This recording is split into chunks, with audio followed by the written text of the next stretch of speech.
தஸ்லீம், காற்றின் வேகம் உங்கள் குடையை கூட எடுத்து சென்றுவிடும். நீங்கள் பறந்து விடாதீர்கள், ஜாக்கிரதையாக இருக்கவும். அங்கிருந்து உங்கள் தகவலை தற்போது காற்றின் வேகத்தை எப்படி உணர்கிறீர்கள் என்பது குறித்து நமது நேயர்களுக்காக பதிவு செய்யுங்க தஸ்லீம். நிச்சயமாக சண்முக சுந்தரம், இந்த தென்கிழக்கு வங்கக்கடல் பகுதியில் நிலையை கொண்டிருக்கக்கூடிய இந்த ஆழ்ந்த காற்றழுத்த தாழ்வு மண்டலம் பெஞ்சல் புயலாக மாறி நேற்றிரவு முதல் தொடர்ந்து படிப்படியாக அதி கனமழையானது கேட்கவில்லை என்று நினைக்கிறேன். அந்த அளவுக்கு காற்றின் வேகம் அதிகம் இருப்பதால் எங்களால் உணர முடியவில்லை தஸ்லீம். அளவுக்கு கனமழையானது நீடித்து வருகிறது. இந்த சூழலில் இந்த இடத்தில் நாம் நிற்க கூட முடியாத அளவிற்கு தொடர்ந்து காற்றின் வேகமானது அதிகரித்து வரக்கூடிய ஒரு சூழலானது நிலவி வருகிறது.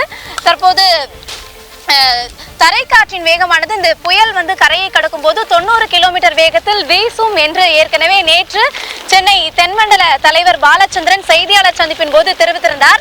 அந்த வகையில் தற்போது இந்த ராயபுரம் பகுதியில் தரைக்காற்றானது அதிக அளவு வீசக்கூடிய ஒரு சூழல் தான் நிலவி வருகிறது. பொதுமக்கள் யாரும் வெளியே வர வேண்டாம் என்று ஏற்கனவே தமிழ்நாடு அரசு தரப்பில் பல்வேறு அறிவுறுத்தல்கள் முன்வைக்கப்பட்டிருக்கிறது. இந்த சூழலில் ராயபுரம் பகுதியில் மழை நீரானது அதிக அளவு தேங்கியிருப்பதால் பொதுமக்கள் வெளியே வர முடியாத அளவுக்கு ஒரு சூழல் நிலவி இருக்கிறது.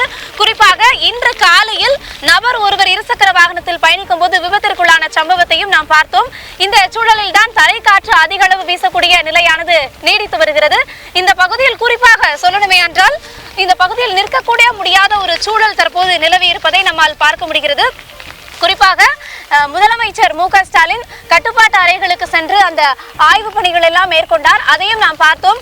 அதே போல இந்த பேரிடர் கட்டுப்பாடு தொடர்பான அனைத்து முன்னேற்பாடுகளும் தீவிரமாக இருப்பதையும் நம்மால் அண்மை செய்தியாக தொடர்ந்து சத்தியம் தொலைக்காட்சி வாயிலாக கொடுத்து வருகிறோம். இதே போல 22,000 நிவாரண மீட்பு பணிகள், 103 படகுகள், அதே போல 103 குதிரை திறன் கொண்ட அந்த மோட்டார் பம்புகள் என அனைத்தும் தயார் நிலையில் வைக்கப்பட்டிருக்கிறது. எந்தெந்த பகுதிகளில் எல்லாம் மழை நீர் அதிக அளவு தேங்கி இருக்கிறதோ அந்தந்த பகுதிகளில் எல்லாம் அந்த மழை நீரை அகற்றுவதற்கான பணிகளானது நீடித்து வரக்கூடிய ஒரு சூழல் தான் தற்போது நிலவி வருகிறது. அதே போல அரசை பொறுத்தளவில் அனைத்து பணிகளையும் முடுக்கிவிட்டு இருக்கிறார்கள். தற்போது தரைக்காற்று அதிக அளவு வீசி வருகிறது. குறிப்பாக இந்த காற்று தொடர்ந்து அதிகரிக்கக்கூடிய ஒரு சூழலும் இருப்பதாகவும் சொல்லப்படுகிறது. இந்த இடத்தில் நிற்கக்கூட முடியாத அளவிற்கு அதிக அளவிற்கு காற்று வீசுவதை நம்மால் பார்க்க முடிகிறது. இந்த புயலானது நகரும் போது அது மெதுவாக தற்போது நகருவதாகவும் வானிலை ஆய்வு மைய தரப்பில் ஏற்கனவே தெரிவிக்கப்பட்டிருந்தது. இது உங்கள் தகவல் மிக மிக உபயோகமாக இருந்தது. அது மட்டுமல்ல, நீங்கள் நிற்கின்ற இடத்தில் நீங்கள் பறந்து சென்று விடுவீர்களோ என்று பயப்படும் அளவுக்கு காற்றின் வேகம் அதிகம் இருப்பதை அந்த காட்சிகளே போதும் நமது நேயர்களுக்கு நிச்சயமாக புரிந்து கொள்வார்கள். புயலின் வேகம், அதாவது காற்றின் வேகம் எந்த அளவுக்கு இருக்கிறது என்பதை உணரும் வகையில் உங்கள் காட்சிகள் இருக்கின்றன. உங்களுடைய துணிச்சலுக்கும் அதே போன்று ஒளிப்பதிவாளரின் சிறந்த பட பதிவுக்கும் ஒரு பாராட்டுகளை நாங்கள் பதிவு செய்கிறோம். நிச்சயமாக நமது நேயர்கள் எந்த அளவுக்கு நமது செய்தியாளர்கள், சத்தியம் டிவியின் செய்தியாளர் எந்த அளவுக்கு துணிச்சலாக உயிரை பணயம் வைத்து மக்களுக்கு செய்திகளை தெரியப்படுத்த வேண்டும், நேயர்களுக்கு உடனுக்குடன் செய்திகளை கொண்டு சேர்க்க வேண்டும். அந்த காற்றின் வேகம் எந்த அளவுக்கு இருக்கிறது என்பதை உணர்த்துவதற்காக எந்த அளவுக்கு களப்பணியிலே இருக்கிறார்கள், செய்தியாளர்கள் பணி எவ்வளவு மிக மிக ஆபத்தானது என்பதை உணர்த்தும் வகையிலே உங்கள் பணி இருக்கிறது. நிச்சயமாக நீங்கள் பாராட்டுக்குரியவர். நீங்கள் மட்டுமல்ல, ஒவ்வொரு செய்தியாளரும் தங்கள் உயிரை பணயம் வைத்துதான் உங்களுக்காக செய்திகளை கொடுத்து கொண்டிருக்கிறோம். 24 மணி நேரம் தொடர்ந்து புயலை தொடரும் சத்தியம் டிவி என்ற பெயரில் உங்களுக்காக உடனுக்குடன் செய்திகளை கொடுத்து கொண்டிருக்கிறோம். அதுவும் ஒவ்வொரு செய்தியும் உங்களுக்கு உபயோகமான, உங்களுக்கு எச்சரிக்கை தரக்கூடிய செய்திகளாக உண்மை செய்திகளை, அதிகாரப்பூர்வ செய்திகளை கொடுத்து கொண்டிருக்கிறோம். சில செய்தி சேனலை போல தவறான அவசரப்பட்டு செய்திகளை கொடுக்காமல் உண்மை செய்திகளை உடனுக்குடன் உங்களுக்காக கொடுத்து கொண்டிருக்கிறோம். அதிகாரப்பூர்வ செய்திகள், ஆதாரப்பூர்வ செய்திகளை கொடுத்து கொண்டிருக்கிறோம். சத்தியம் டிவி எப்பொழுதும் போல் இப்பொழுதும் அந்த சேவையை தொடர்ந்து செய்து கொண்டிருக்கிறது. இந்த பெஞ்சல் புயல் தொடர்பாக தொடர்ந்து செய்திகளை கொடுத்து கொண்டிருக்கிறோம். பானு, தொடர்பிலே இருங்க. நீங்க மாயாவதியும் தொடர்பிலே இருக்கிறார். அதற்கு முன்னதாக தற்போது முதலமைச்சர் ஆய்வு பணிகளை தொடர்ந்து பல்வேறு இடங்கள், சென்னையின் பல்வேறு இடங்கள் தண்ணீர் தேங்கி இருப்பதாக தகவல்கள் வந்து கொண்டிருப்பதால் தற்போது முதலமைச்சர் பல்வேறு இடங்களுக்கு நேரடியாக சென்று ஆய்வு பணிகளை செய்து கொண்டிருக்கிறார். ராஜீவ்காந்தி மருத்துவமனைக்கு சென்று, பொது மருத்துவமனைக்கு சென்று அங்கு தயார் நிலையில் மருத்துவ உபகரணங்களாக வைக்கப்பட்டிருக்கிறார் என்பதையும் ஆய்வு செய்திருக்கிறார்.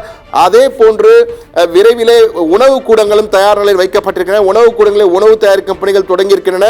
பாதிக்கப்படுகின்றவர்கள், குறிப்பாக தண்ணீர் பல இடங்களில் உட்புகுந்திருப்பதாக தகவல் வந்திருக்கிறார். அங்கும் சென்று கொண்டிருக்கிறார். அது மட்டுமல்ல, முதலமைச்சர் விரைவிலே பல இடங்களுக்கு சென்று இது போன்ற பணிகளை செய்து கொண்டிருக்கிறார். ஆய்வு பணிகளை தொடர்ந்து ஈடுபட்டுக் கொண்டிருக்கிறார்.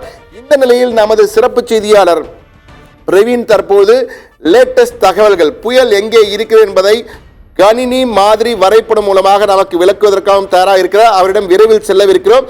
பிரவீன், நீங்க தொடர்பில் இருங்க. அதற்கு முன்னால் மிக முக்கியமான ஒரு செய்தி கிடைத்திருக்கிறது. சென்னையில் குரோம்பேட்டை பகுதி, சென்னை புறநகரில் உள்ள குரோம்பேட்டை பகுதியில் உள்ள குரோம்பேட்டை அரசு மருத்துவமனைக்குள் தண்ணீர் உட்புகுந்திருக்கிறது. சென்னை குரோம்பேட்டை அரசு மருத்துவமனைக்குள் தண்ணீர் புகுந்திருப்பதாக தகவல்கள் வந்திருக்கிறது. அந்த ஏற்கனவே அது மிகவும் பள்ளமான பகுதி, எந்த மழை பெய்தாலும் தண்ணீர் உள்ளே செல்லும். தற்போது இந்த தொடர் மழையின் காரணமாக குரோம்பேட்டை அரசு மருத்துவமனைக்கு தண்ணீர் புகுந்திருப்பதாக ஒரு தகவல் கிடைத்திருக்கிறது. விரைவில் அந்த காட்சிகளை நாம் ஒளிபரப்ப இருக்கிறோம். தற்போது பிரவீன், பானுவிடம் மேலும் ஒரு கேள்வியை கேட்டுட்டு உங்களிடம் நேரடியாக வருகிறேன். பானு, தற்போது நீங்கள் இருக்கும் இடத்திலிருந்து பார்க்கும்போது நீங்கள் உயர்ந்த இடத்திலே இருக்கிறீர்கள், எந்த கட்டிடத்திலும் தெரியவில்லை, உயர்ந்த கட்டிடத்தில் இருக்கிறீர்கள். அந்த உயர்ந்த கட்டிடத்திலிருந்து பார்க்கும் பொழுது ஒட்டுமொத்தமாக சென்னையின் பார்வை எப்படி இருக்கிறது? அதை நமது ஒளிப்பதிவாளர் மூலமாக அதை சுற்றி காண்பிக்க முடியுமா பானு?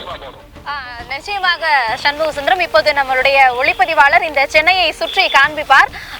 தற்பொழுது இன்று காலை நிலவரப்படி காலை சரியாக ஒரு 9:30 மணி வரை நேற்று தொடங்கிய அந்த கனமழை காரணமாக சென்னையை பொறுத்தமட்டில் ஒரு இருண்ட சென்னையாக தான் காட்சியளித்தது. கிட்டத்தட்ட ஒரு 10 மணிக்கு பிறகு ஓரளவிற்கு மழை குறைந்த ஒரு சூழல் திருப்பிய போது ஓரளவிற்கு சென்னையில் ஒரு ஒளிர் வெளிச்சமாக தெரியதை நம்மால் பார்க்க முடிந்தது. இந்த பகுதியில் தற்போது காற்றின் வேகம் தொடர்ந்து அதிகரித்து வருவதை நம்மால் பார்க்க முடிகிறது. தொடர்ந்து வானத்தை பார்க்கும்போது ஆங்காங்கே கருமேக கூட்டங்கள் சூழ்ந்திருப்பதையும் நம்மால் பார்க்க முடிகிறது. சென்னையை பொறுத்தமட்டில் பல்வேறு பகுதிகளில் படிப்படியாக கனமழை பெய்யும் என்று வானிலை ஆய்வு மையம் தெரிவிக்கப்பட்டிருந்த சூழலில் காலை சரியாக ஒரு 11 மணிக்கு பிறகு அவ்வப்போது மழை விட்டு பெய்யக்கூடிய ஒரு சூழல் தான் நிலவி வருகிறது. தற்போதைய நிலவரப்படி இந்த பகுதியில் மழை பெய்யவில்லை என்றாலும் கூட கடுமையான அந்த காற்று, தரை காற்று என்று சொல்கிறார்கள் வானிலை ஆய்வு மையம் தரப்பில், அந்த கடுமையான காற்று வீசக்கூடிய ஒரு சூழலில் நம்மால் நிற்கக்கூட முடியாத ஒரு நிலைதான் தற்போது நிலவி வருகிறது. வானம் தற்போது விளைநிலத்தில் தோன்றினாலுமே கூட தொடர்ந்து கனமழை பெய்வதற்கான வாய்ப்புகள் இருப்பதாகவே வானிலை ஆய்வு மையம் தரப்பில் தெரிவிக்கப்பட்டிருக்கிறது. இந்த கடுமையான காற்று காரணமாக ஆங்காங்கே மரங்கள் முறிந்து விழுவதற்கான அந்த சாத்தியக்கூறுகளும் இருப்பதால் பொதுமக்கள் வெளியே வர வேண்டாம் என்று அறிவுறுத்தப்பட்டிருக்கிறது. அதே போல இது போன்ற மரங்கள் முறிந்து விழுந்தால் அதனை அகற்றுவதற்கான அந்த பணிகளிலும் மாநகராட்சி அதிகாரிகள் ஈடுபட்டிருக்கிறார்கள். தற்போதைய நிலவரப்படி சென்னையில் தற்போது மழை இல்லை என்றாலுமே கூட படிப்படியாக அந்த மழை அதிகரிக்கும் என்று எதிர்பார்க்கப்படுகிறது. சண்முக சுந்தரம்.